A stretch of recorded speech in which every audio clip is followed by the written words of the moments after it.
Aloha. Well, I'm sad to hear that you're no longer going to be continuing. The way that my student contract works is no matter if you sign up on January 1st or December 25th, if you pay for lessons, you get to receive that. You have to the end of the year to reclaim them. So if you do want to jump back into this and reuse up the rest of your lesson time before the end of this year, feel free. Just jump back on BigIslandTinyFootprint.com. Other than that, I just wanted to tell you one really quick idea. The reason why we get lackadaisical with singing is because we don't practice or sing our scales. The most efficient way to become a more proficient singer and then get all of your ideas together and then put them all together for a couple pieces like what you're working on. If you pick up with another teacher and or you're going to continue your studies on your own, I would urge you to do these three things. Don't rush it.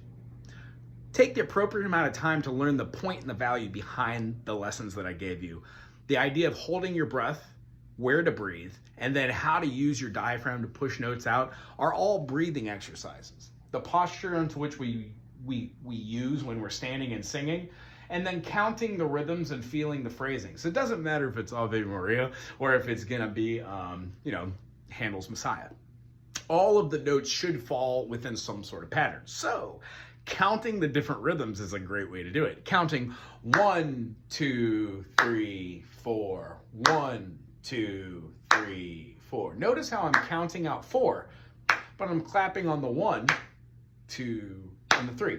My hands are exhibiting half notes. So if I sang, ah, ah, ah, ah, there's a definite attachment to the notes played. It's the same note, ah,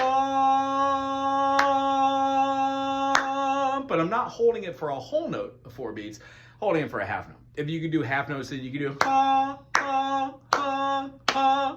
And the idea is being able to play like eighth notes and sing ha, ha, ha, ha, and hear those rhythms while doing different intervals. Secondly, the best way to practice intervals is to pick one scale. We usually go from C major. Your voice range is between F3 and between F4, which means you've got a good solid octave range. Those are the notes you would work on. C, D, E, F are your good notes. G, A, B, C are the 3 notes that you would need to work on to hear the octave of C, C. So having said that, let me play a middle C for you and show you how I would practice. We would go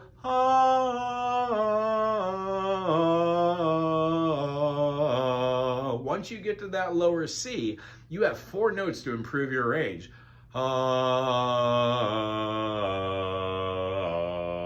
That is the lowest note that you're going to want to get to. Now, I know it's going to come out like, but if you practice it every day for 5 minutes, I guarantee after a month you will definitely be able to hit at least 3 lower notes, those C, B, A. As far as understanding intervals, it's imperative that you hear 1, 3, 1, 5, 1, 1. Those are your primes. That means that you're going to be going from your, not your primes, but your consonants. 1, 3, 5 are the notes that make up every chord. So when we go C, E, G, D, F, A, E, G, B, we're going up tertiarily, meaning we are playing a major third and a minor third in our heads and trying to hit that note without scooping. You don't have an issue with scooping, meaning raising up or falling down to a note. Ha, ha. You don't have that issue. What we do want to work on is knowing the difference between tremolo, vibrato, and then having a consonant note. This consonant note for you shall be worked on in 2 ways. One, your head voice, meaning you can hear a note up top, but you can't necessarily hit it with all the air, so you reach up to it. So like, I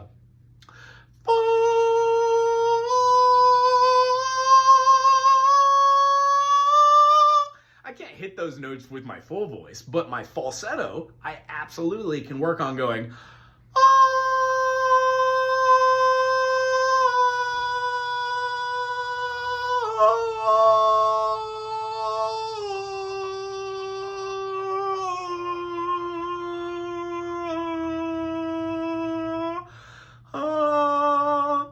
that note is my breaking point onto which my falsetto goes down and I find a comfortable note that does not require me to use falsetto. I could then use my full voice.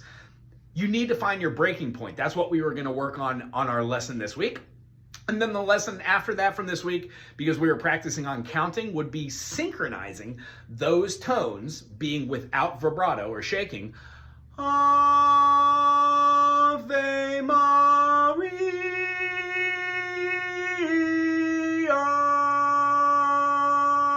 And work on putting the vibrato just at the end of the phrasing. Ave Maria.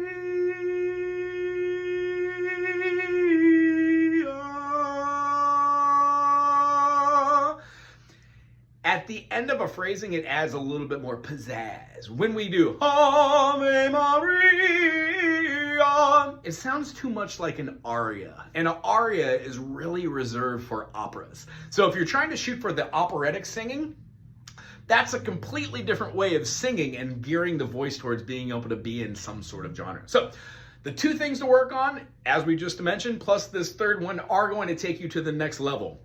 Sing, sing, sing, sing, sing, sing, sing. When you know how to play the intervals in your head, 1, 3, 5, 1, 5, 3, 1. Moving up and practicing those in the morning. Fa, fa, fa, fa, fa, fa, fa. La, la, la, la, la, la, la. Ra, ra, ra, ra, ra, ra, ra. Ta, ta, ta, ta, ta, ta, ta. Ra, ra, ra, ra, ra. The different ways that we form our consonants and our vowels with our mouth falls with 5 different feelings. Directly from the back, ha, putting a clef in there like ta, where your tongue touches the top of your mouth. Putting out a p with our lips like a p. Putting out a gur sound, pulls our mouth to the side. And then lastly, being able to do like a ooh and close our sound.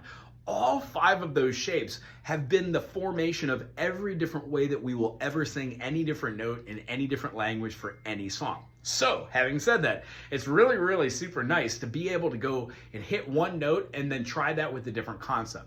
So daily, if you spend 5 minutes here and 5 minutes there trying to sing songs that are in your range and you work on the intervals in that key, work on doing them very quiet, pianissimo, doing them piano, doing them mezzo piano, doing them forte, doing them forte forte or fortissimo. You'll be screaming basically at the end.